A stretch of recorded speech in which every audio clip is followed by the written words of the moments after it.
ஒரு தரப்பினரும் பேரணி நடத்த அரசாங்கம் தடுக்கவில்லை. ஆனால் அந்த பேரணி அமைதியான முறையிலும் சரியான இடத்திலும் நடைபெற வேண்டும். நாட்டில் குழப்பத்தை விளைவிப்பதற்கு பேரணிகள் வித்திடக்கூடாது என்று பிரதமர் டத்துஸ்ரீ நஜீப் துன் ரசாக் அறிவுறுத்தியிருக்கின்றார்.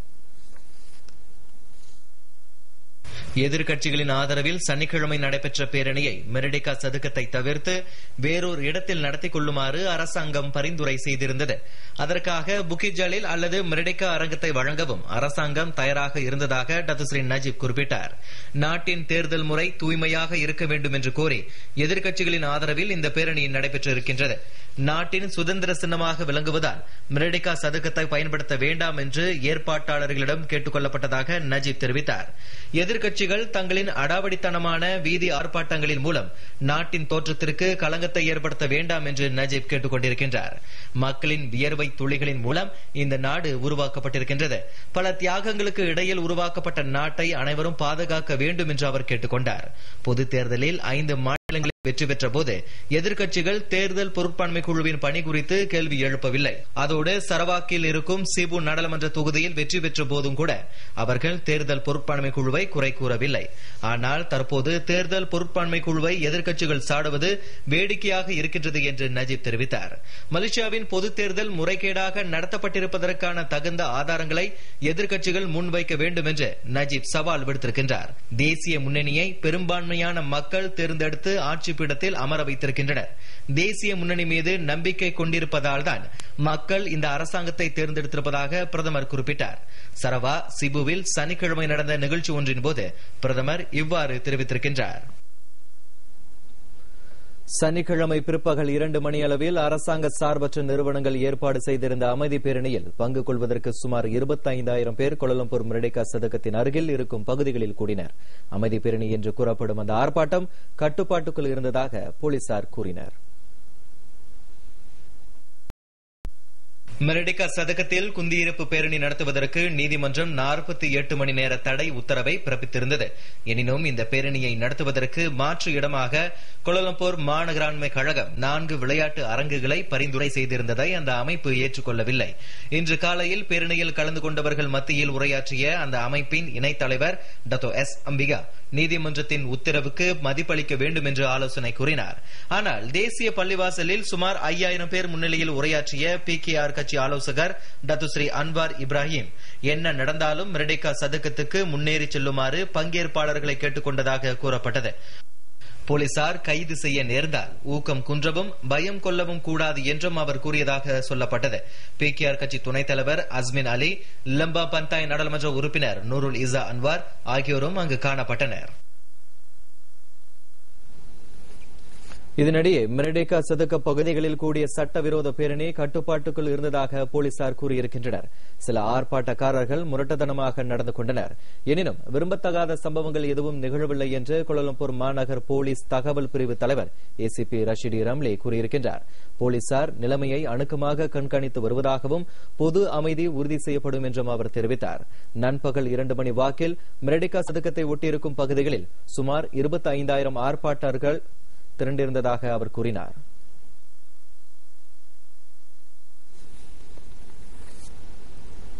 இந்நிலையில் மாலை நேரத்தில் பேரணியின் போது ஒரு விரும்பத்தகாத சம்பவமும் நிகழ்ந்திருக்கின்றது. பாதுகாப்பு பணியில் ஈடுபட்டிருந்த ஒரு போலீஸ்காரரின் கைத்துப்பாக்கி பறிக்கப்பட்டிருக்கின்றது. சோகோ பெரங்காடிக்கு அருகில் கூடியிருந்த கூட்டத்தினரின் சிலரால் அந்த கைத்துப்பாக்கி பறிக்கப்பட்டிருப்பதாக கூறப்படுகிறது. இந்த சம்பவத்தை தொடர்ந்து கூட்டத்தில் எதுவும் நடக்கலாம் என்பதால் விழிப்புணர்வுடன் இருக்குமாறு பொதுமக்கள் கேட்டுக் கொள்ளப்பட்டனர். இதனிடையே மெரடிகா சதுக்கத்தில் கூடியவர்களை அங்கிருந்து வெளியேறுமாறு போலீசார் உத்தரவிட்டனர். அதை அவர்கள் மதிக்காததால் போலீசார் அவர்களுக்கு எதிராக கண்ணீர் புகையை பயன்படுத்தினர். இதற்கு முன்னதாக மெரடிகா சதுக்கத்திற்கு வெளியில் அமைக்கப்பட்டிருந்த தடுப்புகளை பேரணியில் கலந்து கொண்ட ஒரு தரப்பினர் உடைத்தனர். இந்த சம்பவம் பிற்பகல் 2:20 மணிக்கு நிகழ்ந்தது. மற்றொரு சம்பவத்தில் ஒரு போலீஸ் ரோந்து காரும் சேதப்படுத்தப்பட்டது. கோலாலம்பூரில் இருக்கும் டயாபூமி கட்டிடத்திற்கு வெளியில் வெடிமருந்து என்று சந்தேகிக்கப்படும் பொருள் ஒன்றையும் போலீசார் கண்டெடுத்திருக்கின்றனர். சனிக்கிழமை எதிர்க்கட்சிகளின் ஆதரவில் அரசாங்க சார்பற்ற அமைப்புகள் பேரணி நடத்தும் இடத்திற்கு அருகில் இந்த பொருள் கண்டுபிடிக்கப்பட்டிருக்கின்றது. காலை மணி 10:30 அளவில் போலீஸ் படை தனது அகப்பக்கத்தில் இந்த தகவலை வெளியிட்டிருக்கின்றது. எனவே பொதுமக்கள் சந்தேகப்படும்படியான பொருட்கள் எதனையும் கண்டால் கவனமாக இருப்பதோடு உடனடியாக போலீசுக்கும் தகவல் தெரிவிக்குமாறு கேட்டுக் கொள்ளப்பட்டிருக்கின்றனர்.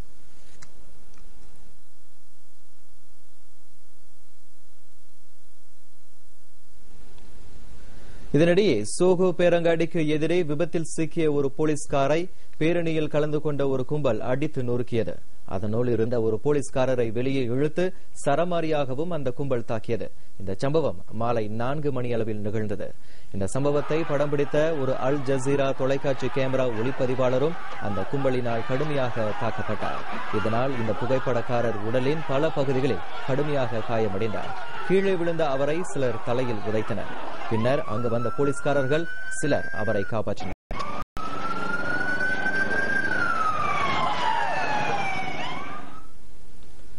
இதனிடையே இந்த பிர்சே 3 பேரணிக்கு பொதுமக்கள் பலரும் எதிர்ப்பு தெரிவித்திருக்கின்றனர். கோலாலம்பூரில் பல சாலைகள் மூடப்பட்டிருந்ததால் தாங்கள் சென்று சேர வேண்டிய இடங்களை அடைய முடியவில்லை என்று அவர்கள் வருத்தம் தெரிவித்தனர். KLCC மற்றும் ஜாலான் துவாங்கு அப்துல் ரஹ்மான் ஆகிய இடங்களில் நிலைமை கட்டுப்பாட்டில் இருந்ததை பிரணாமா தொலைக்காட்சி கண்டறிந்தது. சுயேச்சை மற்றும் நேர்மையான தேர்தலுக்காக இந்த பேரணி நடத்தப்படுவதை அவர்கள் வரவேற்கவில்லை. இத்தகைய நடவடிக்கை பொதுமக்களுக்கு சிரமத்தையும் வியாபாரிகளுக்கு வருமான இழப்பையும் ஏற்படுத்தியிருப்பதாக அவர்கள் கூறியிருக்கின்றனர். Jadi saya rasa ini amat menduka-citakan saya sebagai penduduk Malaysia, saya amat menduka-citakan saya sekali lah. Saya rasa betul-betul menyusahkan saya. Lebih baik perkara macam ni kita elakkanlah. Jadi kita saya tengok ni tak ada satu yang boleh mendapatkan hasil yang baik cara ni tengok. Jadi saya amat menduka-citakan saya sekali lah. Saya rasa benda ni memang tak patut lah sebab menyusahkan banyak pihak. Macam saya sendiri lah, saya nak kerja pun susah sebab jalan tutup, so terpaksa nak parking jauh. Dengan itu mungkin menyusahkan banyak peniaga-peniaga kecil. Kurang tak macam selalu. Kalau hari ni Sabtu kan, selalu ramai orang kan kalau kat sisi. Hari ni tengok lengang, tak ada. Daripada malam tadi semua jalan tutup. Macam mana kita boleh cepatkan hari ni? Kalau macam ni mati lah semua pemuda taksi. வெளிநாட்டு சுற்றுப்பயணிகளும் இதே கருத்தை தெரிவித்திருக்கின்றனர். Well, I live here, so I cannot go out with my car. So yeah, for sure. That and well, we were about to go lunch with our friends, but I don't think they can come to our place. So we're waiting for them. பேரணி காரணமாக பயணீட்டாளர்களின் வருகை குறைந்து விட்டதால் தங்களின் வருமானம் பாதிக்கப்பட்டிருப்பதாக Jalan துவாங்கு Abdul ரஹ்மானில் வியாபாரம் செய்யும் வர்த்தகர்கள் குறிப்பிட்டிருக்கின்றனர். I feel very lost lah. Itu rugi semua. Worker pun rugi, saya pun rugi. Ini awam pun rugi juga. Semua rugi. Kalau ada bisnes bagus, negara pun bagus, semua happy. Memang tak ada. Satu pun tak ada customer. Sejak dari pukul berapa tadi buka? Pukul 10. Memang dah keadaan dia macam ni? Memang keadaan dia macam ni lah. Orang pun tak ada kan. Jadi macam mana kita nak tutup? Kita seminggu 2 hari kita berniaga, hari Sabtu dengan Ahad.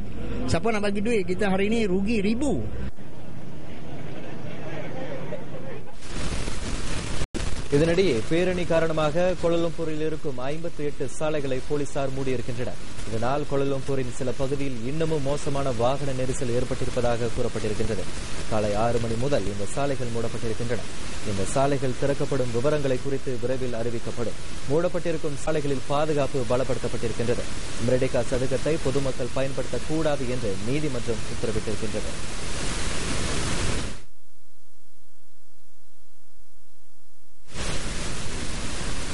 பணத்தை கொடுத்து கூட்டத்தை கூட்ட வேண்டிய அவசியம் தங்களுக்கு இல்லை என்று இதனால் வரையில் எதிர்க்கட்சிகள் கூறி வந்தன. ஆனால் இன்று அதே எதிர்க்கட்சிகள் பணத்தை கொடுத்து கூட்டிருப்பது தெரிய வந்திருக்கிறது. பேரணியில் கலந்து கொண்ட சிலரிடம் பேரணி குறித்து பேட்டி காணப்பட்ட போது சம்பந்தப்பட்டவர்களே இந்த விவகாரத்தை பிரணாமா நிருபரிடம் கூறியிருக்கின்றனர். நேர்மையான தேர்தலை நடத்த கோரி நடத்தப்பட்ட இந்த பேரணியில் கலந்து கொண்ட பெரும்பாலான பங்கேற்பாளர்களுக்கு பணம் வழங்கப்பட்டிருப்பதை பங்கேற்பாளர்கள் மூலமே தெரிய வந்திருக்கின்றது. குறிப்பிட்ட சில தரப்பினர் உட்பட மாநில அரசாங்கங்களும் தங்களுக்கு பணம் கொடுத்திருப்பதையும் அவர்கள் ஒப்புக்கொண்டிருக்கின்றனர். இதில் 3 நாட்களுக்கு முன்னதாகவே கிளாந்தானின் தும்பாட்டில் இருந்து தாம் கோலாலம்பூருக்கு வந்துவிட்டதாக வான் இஸ்மாயில் வான் மாட் என்ற ஆடவர் தெரிவித்திருக்கின்றார். இந்த முறை அவருக்கு செலவுக்காக 150 ரிங்கிட் கொடுக்கப்பட்டிருப்பதுடன் மலிவு ஹோட்டலில் அறையும் கொடுக்கப்பட்டிருக்கின்றது. 2011ஆம் ஆண்டில் தமது சொந்த பணத்தை செலவழித்து பேரணியில் கலந்து கொண்ட தமக்கு இந்த முறை பணம் வழங்கப்பட்டிருப்பது மகிழ்ச்சியை தருவதாக தெரிவித்திருக்கின்றார். இதனிடையே பேரணியில் கலந்து கொள்வதற்கான அனைத்து செலவுகளையும் கிளாந்தான் மாநிலத்தின் பாஸ் அரசாங்கம் ஏற்றுக்கொண்டதாக அசில் என்று தம்மை அடையாளம் கூறிக்கொண்ட மற்றொரு ஆடவர் கூறியிருக்கின்றார்.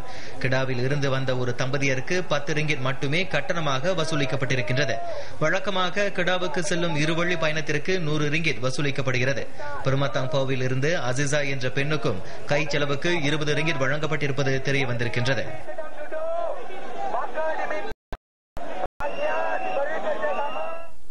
முன்னதாக சில 100 பேர் காலை 10 மணி அளவில் கோலாலம்பூரின் பல இடங்களில் கூட தொடங்கினர். கூட்டமாக ஓர் இடத்திலிருந்து மற்றொரு இடத்திற்கு அணிவகுத்து செல்ல போலீசார் தடை விதித்திருந்த போதிலும் அவர்கள் தொடர்ந்து அவ்வாறு செய்தனர்.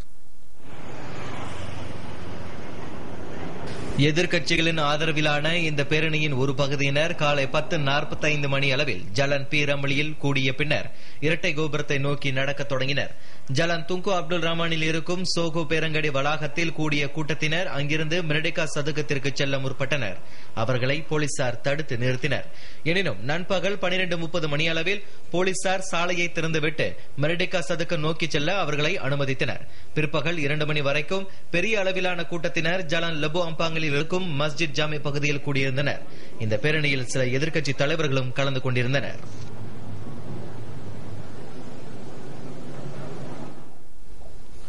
மற்றொரு தரப்பு மலேசியர்கள் சட்டத்தை மதிக்க தவறியிருக்கின்றனர். சுத்தம் என்ற பெயரில் ஆரம்பித்து அழுக்காக முடிந்திருக்கின்றனர். சனிக்கிழமை எதிர்க்கட்சிகளின் ஆதரவில் அரசாங்க சார்பற்ற அமைப்புகள் நடத்திய பேரணி குறித்தும் அதன் ஏற்பாட்டாளர்கள் குறித்தும் தகவல் தொடர்பு மற்றும் பண்பாட்டு அமைச்சர் டாக்டர் ராய்ஸ் செத்தீம் இவ்வாறு வர்ணித்திருக்கின்றார். இவர்கள் மலேசியாவின் நற்பண்புகளுக்கும் ஒருமித்த கருத்துகளுக்கும் மதிப்பளிக்கவில்லை என்றும் டாக்டர் ராய்ஸ் சாடியிருக்கின்றார்.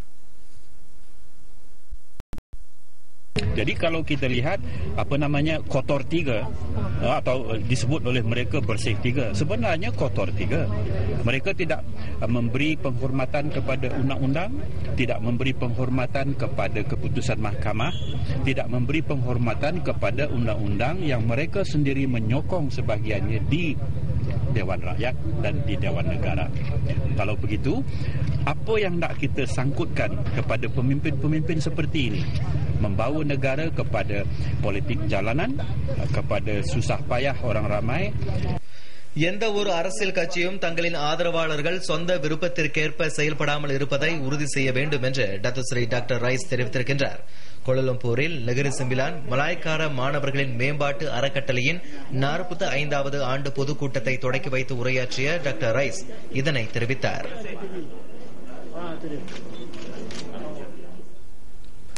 மக்களுக்கு முன்னுரிமை வழங்கி வளப்பத்தை கொண்டு வரும் நோக்கத்தில் தேசிய முன்னணி அரசாங்கம் முனைப்புடன் செயல்பட்டு வருகிறது. அனைத்தும் திட்டமிடப்பட்டு முறையாக நிறைவேற்றப்படுவதாக துணை பிரதமர் தான் ஸ்ரீ முஹிடின் யாசின் கூறியிருக்கின்றார். தேசிய முன்னணி அரசாங்கம் மந்திரக்கோளை கொண்டு மாற்றங்களை செய்யவில்லை.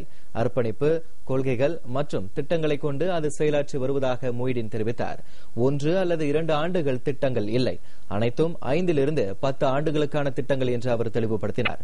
2020ஆம் ஆண்டு வாக்கில் முழு வளர்ச்சி அடைந்த நாடு என்ற இலக்கை அடைய வேண்டும் என்ற நோக்கத்தில் தேசிய முன்னணி செயலாற்றி வருவதாக முஹிடின் குறிப்பிட்டார்.